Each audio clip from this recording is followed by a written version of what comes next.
Okay.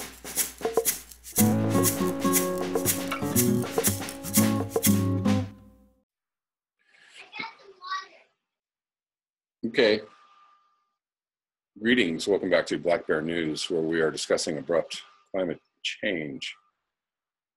I've just had an amazing amount of really great comments over. I mean, you guys are on a roll over the last probably week or so. The comment section has been outstanding, so I think I'm going to just start this video off by reading a few comments from some different folks that I thought were standouts. This is from Void is Yin Yang Squared. Yeah, that book Collapse by Jared Diamond. Civilizations have collapsed before, but now it's the whole global civilization. It is happening already for those on the periphery of the empire: Syria, Yemen, Somalia, Central America, Palestine, Sub-Saharan Africa.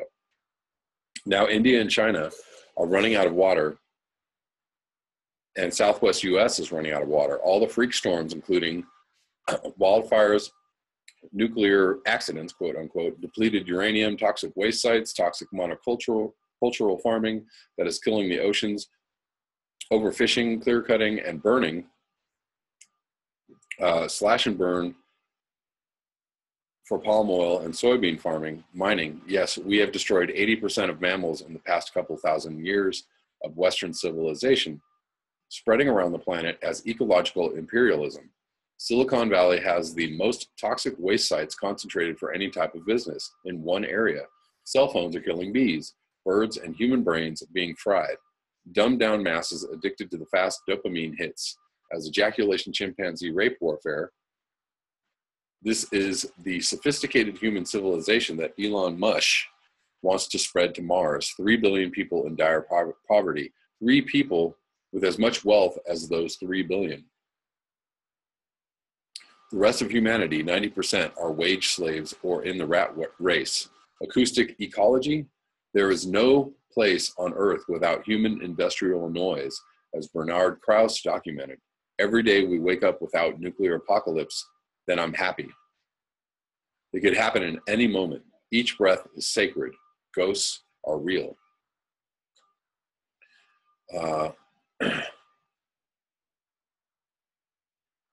There's always, Void always has just jam-packed, very dense comments full of information, but I rather like that overview that he gave of our situation. Next, I'm going to move on to a comment by the 81 Kid, which says, this is horrific. They are going to just try to geoengineer our way out of the catastrophe. And they are. The fossil fuel companies make huge profits from selling us the oil. Then they make huge profits from selling us the cure. Then when we find the side effects and unanticipated consequences of screwing with the living, breathing world on a mass scale, they'll try to make huge profits from selling us the cure for the disastrous effects of geoengineering. It's a neoliberal corporate fantasy. They must be fantasizing of the perfect corporate world where nobody can live without buying from the corporation. You just know that geoengineering will be sold as climate change insurance coverage, where you have to pay another monopoly of companies. Also that they can put a Band-Aid over the destruction and continue poisoning the planet for a few decades more. There are 4 or 5 other ecological disasters coming, and artificially lowering the global temperature, even if it does go according to plan, which is it almost definitely will not solve those crises. It will make them exponentially worse. The acidification of the oceans, the death of the soils, the epidemic of plastic now killing birds and fish and animals en masse. There are a lot more. I rather like that as well. We already live in a neoliberal corporate fantasy. We already have to, we're locked into our way of living. I mean, it's very, very difficult to live outside of the system or live off the grid or live without the conveniences of modern society. It's almost impossible for most people. Impossible if you want to, if you want to exist in this society. It's not impossible, but it's, once you step outside the paradigm, it's your life gets exponentially harder. And most people don't want that and don't want to deal with that. And that's why we cannot deal with climate change, is because to actually deal with climate change is to step outside of that paradigm and to make our lives exponentially harder by choice. And nobody wants to choose that. Unfortunately, because we have been made weak and dependent on the system. And it's an unfortunate thing that, we are weaklings, we are cowards. On some level, everybody is a coward and a weakling, because we cannot collectively take responsibility for this, because it would mean, being uncomfortable on a level that most people don't want to do. I am part of that problem, so I'm speaking for myself as well as for everybody else. And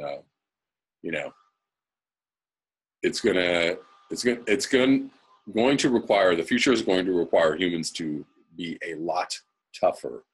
Whether you want to or not, whether you choose to or not, you are going to have to become a lot tougher, or you will perish. That is the absolute reality of the next 10 years. Within 20 years, everything's going to look decidedly different. Moving on. And this was a outstanding comment from Brentkin Smith. Everybody agreed that this was just an excellent commentary on what's going on. And I haven't yet, but I will probably pin this to the top of the comment section on that video, so you all can go check this out if you want to. Brentkin says the 1.5 rise is based on the 1990 to 2000 baseline. However, global warming did not start in 1990. It started when we began burning fossil fuels back in the 1750s. 1750 to 1800 should be the baseline temperature used. The reason they use later dates is that it gives them time to act. But here's the kicker. In 1990, the scientists went to the UN and told them that a 0.5 to 1C 1C was the range of acceptable warming that we must not pass. The mere fact that they are concerned about 1.5C now just means we have already passed the threshold of acceptable warming. Scientists also told the UN that any warming past the 1C threshold would push us into runaway global warming. The reason a range was given was because scientists were unsure as to when feedback loops would begin. Once a feedback loop begins, they are extremely hard or impossible to stop, hence runaway global warming. And I'm glad that Brentkin is using the term global warming, because that is actually the mechanism that is happening. Climate change just sounds so darn benign to me. Every time I hear it, it just sounds like nothing. Climate change. What does that mean? Like, to most people, it sounds like, something just floating in the wind. These feedback loops, global warming sounds like global warming, which is actually what's happening. The globe is warming. Those feedback loops have already started. Global warming is now, and has been for some time, unstoppable. There is no known way to stop the permafrost from thawing. There is no known way to refreeze the Arctic. Nothing so far has worked. As to the warming the world has seen since 1750 to 1800 period, when global warming began, it is actually 1.9C. That is far beyond the 1.5C these fools are talking about, and definitely past the 1C threshold. We actually passed the 1.5C in 2016. You have to focus on the original temperature baseline. These lying fools that just want to deceive the public will just change the baseline again and again, just as they keep changing the threshold. Think of it like this. We know for a fact, just as everyone else does, that water boils at 100 degrees Celsius. What these politicians are doing is essentially changing the base point from which 100 degrees is measured from. So instead of measuring from the freezing point of 0 degrees, they pick a different point, such as 50 degrees. This would mean that water would not boil until it hit 150 degrees Celsius. Of course, we all know that is just ridiculous, but that is what they're doing when it comes to global warming. They are changing the facts, distorting the truth. Water will always boil at 100 degrees Celsius, and global warming will became unstoppable years ago when we passed the 1C threshold. These are the basic facts. If you have problems accepting the facts, then that is because you are suffering some sort of mental delusion. Maybe you need to be talking to a different type of expert.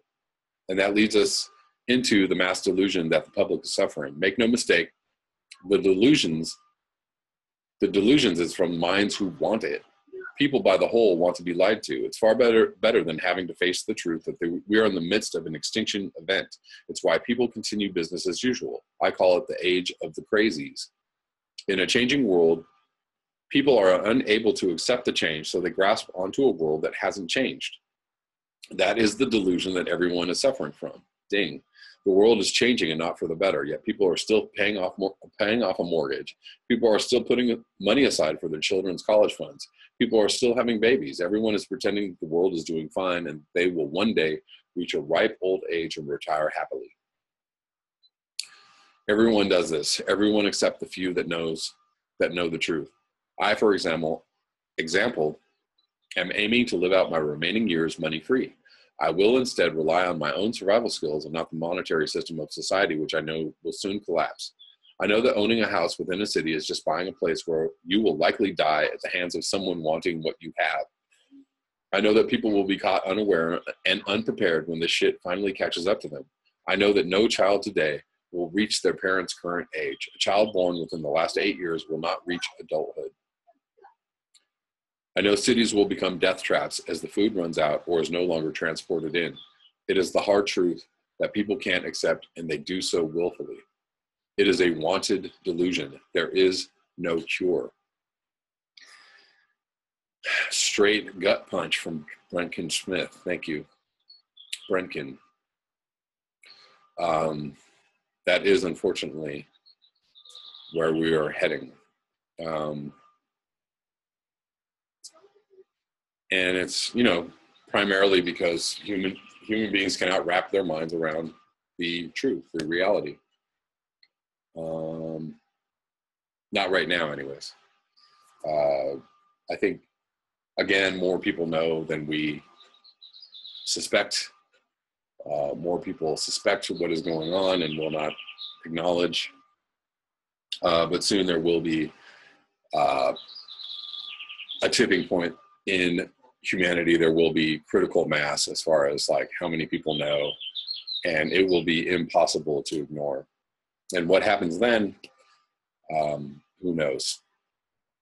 Do we see the best or the worst of humanity? I predict we'll see a little bit of both, or a lot of both.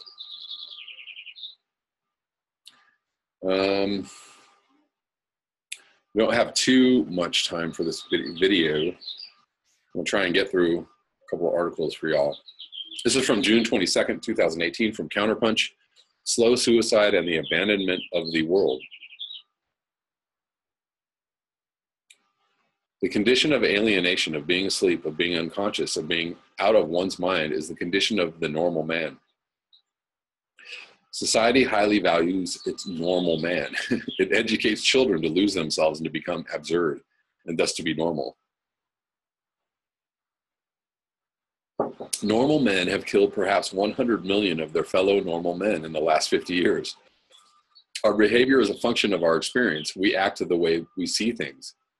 If our experience is destroyed, our behavior will be destructive.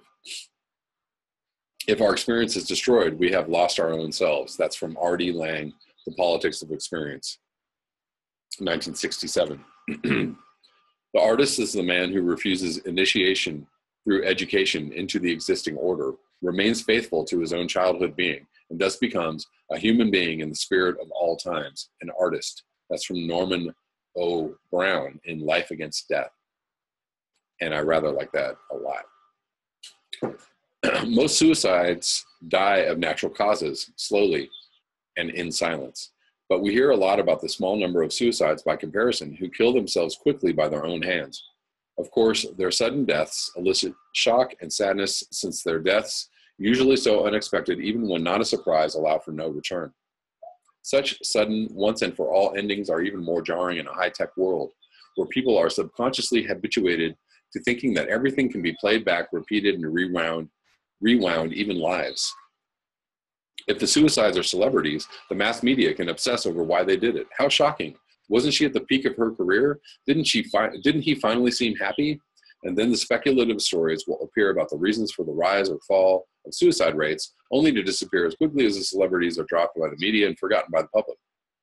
The suicides of ordinary people will be mourned privately by their loved ones in their individual ways and in the silent recesses of their hearts. A hush will fall over their departures that will often be viewed as accidental. And the world will roll on as the earth absorbs the bodies and the blood. Where's it all going, all this spilled blood, writes the poet Jacques Prévert. Murder's blood, war's blood, blood of suicides, the earth that turns and turns with its great streams of blood. Of such suicides, Albert Camus said, dying voluntarily implies that you have recognized, even instinctively, the ridiculous character of that habit of living, the absence of any profound reason for living, the insane character of that daily agitation, and the uselessness of suffering. He called this feeling the absurd, and said it was widespread and involved the feeling of being an alien or a stranger in a world that couldn't be explained and didn't make sense. Assuming this experience of the absurd, Camus wished to explore whether suicide was a solution to it. He concluded that it wasn't. Like Camus, I am interested in asking, what is the meaning of life? How to answer it? He asked in The Myth of Sisyphus. He added that the meaning of life is the most urgent of questions. But I don't want to explore his line of reasoning to his conclusions, whether to agree or disagree. I wish rather to explore the reasons why so many people choose to commit slow suicide by immersing themselves in the herd mentality and following a way of life that leads to inauthenticity and despair. Why so many people so easily and early give up their dreams of a life of freedom for a proverbial mess of pottage, which these days can be translated to mean a consumer's life, one focused on staying safe by embracing conventional bromides and making sure to never openly question a system based on systemic violence in all its forms. Why, despite all evidence to the contrary, so many people embrace getting and spending and the accumulation of wealth in the pursuit of a chimerical happiness that leaves them depressed and conscience dead? Why so many people do not rebel but wish to take their places on the ship of fools? So what can we say about the vast numbers of people who commit slow suicide by a series of acts and inactions that last a long lifetime and render them the living dead? Those who Thoreau so famously said were the mass of people who led lives of quiet desperation. Is the meaning of life for them simply the habit of living they fell into at the start of life before they thought or wondered what it's all about? Or is it the habit they embraced after shrinking back in fear from the disturbing revelations thinking once brought them? Or did they ever seriously question their place in the lethal fraud that is organized society, what Tolstoy called the social life? Why do so many people kill their authentic selves and their consciences that could awaken them to break through the social habits of thought, speech, and action that lead them to live Jiffy Lube lives, periodically oiled and greased to smoothly roll down the conventional highway of getting and spending and refusing to resist the murderous actions of their government? An unconscious despair rumbles beneath the frenetic surface of American society today. An unspoken nothingness. I think the Italian writer Robert Colasso says it well. The new society is an agnostic theocracy based on nihilism. It's as though we are floating on nothing, sustained by nothing, in love with nothing, all the while embracing anything that a materialistic, capitalist consumer culture can throw at us. We are living in an empire of illusions, propagandized and self-deluded. Most people will tell you they are stressed and depressed, but will often add, who wouldn't be with the state of the world? Ignoring their complicity through the way they have chosen compromised conventional lives devoid of the spirit of rebellion. I keep meeting people who, when I ask them how they are, will respond by saying, I'm hanging in there. Don't common sayings intimate unconscious truths hang among its possible derivatives in the word habit and in the meaning of coming to a standstill, stuck in one's habits, dangling over nothing, up in the air, going nowhere, hanging by a string, slow suicides. The Beatles sang it melodically. He's a real nowhere man, sitting in his nowhere land, making all his nowhere plans for nobody. Doesn't have a point of view, knows not where he's going to. Isn't he a bit like you and me? It's a far cry from having the world on a string, as Harold Arlen wrote many years before. Maybe if we listen to how people talk or what popular culture throws up, we will learn more through creative associations than through all the theories the experts have to offer. There have been many learned tomes over the years trying to explain the act of suicide, an early and very famous one being Emil Durkheim's groundbreaking sociological analysis, Suicide, 1897. In thousands of books and articles, other thinkers have approached the subject from various perspectives, psychological, philosophical, biological, etc. They contain much truth and vast amounts of data that appeal to the rational mind seeking general explanations. But in the end, general explanations are exactly that, general, while a mystery usually haunts the living whose loved ones have killed themselves. What about the slow suicides? Those D.H. Lawrence called the living dead. Don't let the living dead eat you up. Those who have departed the real world for consciencelessness, complacency from which they can cast aspersions on those rebellious spirits who give them little rest. Where are the expert disquisitions about them? We've had more than a century of pseudoscientific studies of suicide, and the world has gotten much worse. More than a century of psychotherapy, and people have grown progressively more depressed. Large and increasing numbers are drugged to the teeth with pharmaceutical drugs and television. Ooh, this is a long article. I don't think I can actually read this whole thing because it's super long. Hold on. Going back.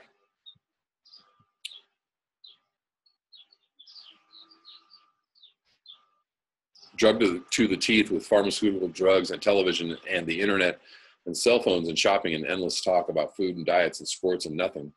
Talk to talk, surface to surface. Pundits pontificate daily in streams of endless bullshit for which they are paid enormous sums as they smile with their fake whiter than white teeth flashing from their makeup masks. People actually listen to these fools to inform themselves. They even watch television news and think they know what is happening in the world. Ha ha ha, that's great. We are drowning in a universe of disembodied data. As a playwright, John Stepling has so aptly phrased it, people obsessively hover over their cell phone searching for the key that will unlock the cells they have locked themselves in. Post-literacy, mediated reality, and digital dementia have become the norm. Minds are packaged and commodified. Perhaps you think I am exaggerating. I exaggerate, but I feel that madness is much more the norm today than when Lang penned his epigraphic comment. Maybe I'll stop right there. I'm going to link this below. I really would like to read the end of this, but it's probably going to be the entire video will be this this article.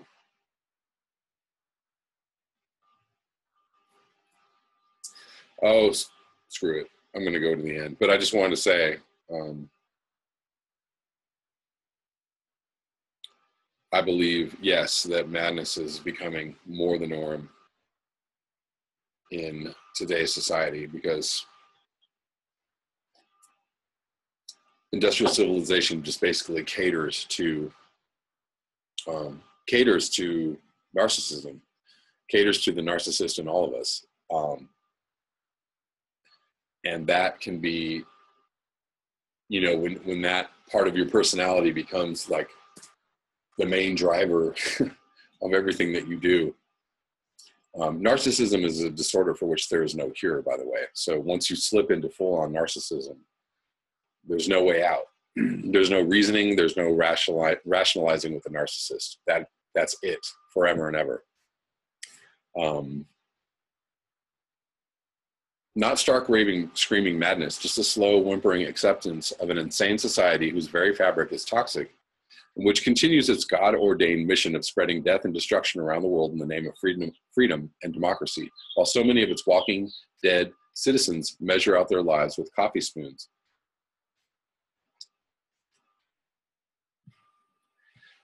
And I have seen the eternal footman hold my coat and snicker, and in short, I was afraid. But why are so many so afraid? Everyone has fears, but so many normal people seem extremely fearful. So fearful that they choose to blend into the social woodwork so they don't stand out as dissenters or oddballs. They kill their authentic selves, become conscienceless. And they do this in a society where their leaders are hell-bent on destroying the world and who justify their nuclear madness at every turn. I think Lang was right, that this goes back to our experience. When genuine experience is denied or mystified, it's now disappeared into digital reality. Real people disappear. Lang wrote, in order to rationalize our industrial military complex, we have to destroy our capacity to see clearly anymore what is in front of and to imagine what is beyond our noses. Long before thermonuclear war can come about, we have had to lay waste our sanity. We begin with children. It is imperative to catch them in time. Without the most thorough and rapid brainwashing, their dirty minds would see through our dirty tricks. Children are not yet fools, but we shall turn them into imbeciles like ourselves with high IQs if possible. From the moment of birth, when the Stone Age baby confronts the 20th century mother, the baby is subjected to these forces of violence called love, as its mother and father, as the parents and their parents before them have been.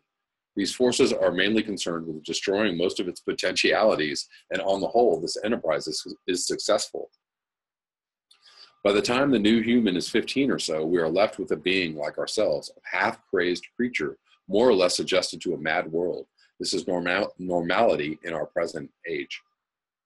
Love and violence, properly speaking, are polar opposites. Love lets the other be, but with affection and concern. Violence attempts to constrain the other's freedom, to force them to act in the way we desire, but with ultimate lack of concern, with indifference to the other's own existence or destiny. We are effectively destroying ourselves by violence, masquerading as love. We live equally out of our bodies and out of our minds. So yes, I do think most people are victims. No one chooses their parents, or to be born into poverty, or to be discriminated against for one's race, etc. No one chooses to have a genuine experience poisoned from childhood. No one chooses to be born into a mad society. This is all true. Some are luckier than others. Suicides, fast and slow, are victims, but not just victims. This is not about blame, but understanding. For those who commit to lives of slow suicide, to the squelching of their truth selves and their consciences in the face of a rapacious and murderous society, there is always the chance they can break the norm and go sane. Redemption is always possible, but it primarily involves overcoming the fear of death, a fear that manifests itself in the extreme need to preserve one's life, so-called social identity, and sense of self by embracing social conventions, no matter how insane they may be or whether or not they bring satisfaction or fulfillment, whether or not they give life a meaning that goes deep. But for those who have taken their lives and are no longer among us, hope is gone, but we can learn from their tragedies if we are truthful. For them, the fear of life was primary, and death seemed like an escape from that fear. Life was too much for them. Why? We must ask. So they choose a life and death approach through fast suicide. Everyone is joined to them in that fear, just as everyone is joined by the fear of death. It is a question which dominates, and when and how much courage we can muster to live daringly. The fear of death leads one to constrict one's life in the safe surround of conventional society in the illusion that such false security will save one in the end. Death is too much for them, so they accept a death in life approach that I call slow suicide. But in the end, as in the beginning and throughout our lives, there is really no escape. The more alive we are, the closer death feels, because really living involves risks and living outside the cocoon of the social lie. Mr. Pumpkinhead might seize you, whether he is conceived as your boss, an accident, disease, social ostracism, or some government assassin. But the deader we feel, the further away death seems, because we feel safe. Pick your poison. But better yet, perhaps there is no need to choose if we can regain our genuine experience that parents and society for different reasons conspire to deny us. Could the meaning of our lives be found not in statements or beliefs, but in true experience? Most people think of experience as inner or outer. This is not true. It is a form of conventional brainwashing that makes us schizoid. It is the essence of the neurobiological materialism that reduces humans to unfree automatons. Proffered as the wisdom of the super intelligent, it is sheer stupidity. All experience is in between, not the most eloquent of phrasing, I admit, but accurate. Lang, a psychiatrist, puts it in the same way as do the mystics and those who embrace the Tao, or the Tao. He says, the relation of my experience to behavior is not that of inner to outer. My experience is not inside my head. My experience of this room is outside in this room. To say that my experience is intraphysic or intrapsychic is to presuppose that there is a psyche that my experience is in. My psyche is my experience. My experience is my psyche. Reverie, imagination, prayer, dream, etc. are as much outer as inner. They are modalities of the experience that exist in between. We live in between. And if we could experience that, we would realize the meaning of life and our connection to all living beings, including those our government massacres daily. And we would awaken our consciences to our complicity in the killing. We would realize that the victims of the American killing machine are human beings like us, and we, them. We would rebel. Thoreau said, a life without principle is not yet worth living. Yet for so many of those slow suicides, the only principles they ever had were those they had in high school. Such word confusion is understandable when illiteracy is the order of the day and spelling passé. Has anyone, when in high school, ever had Thoreau's admonition drummed into his head? The ways by which you may get money, almost without exception, lead downward. To have done anything by which you earned money merely is to have been truly idle or worse. Of course not. Since getting a good living is never thought to involve living in an honest, inviting, and honorable way. It is considered a means to an end, the end being a consumer's paradise. As for the means of living, Thoreau added, it is wonderful how indifferent men of all classes are about it, even reformers, so-called, whether they inherit or earn or steal it. Is it any wonder so many people end up committing slow suicide? Is it that men are too much disgusted with their own experience to speak of it? What the hell? TGIH.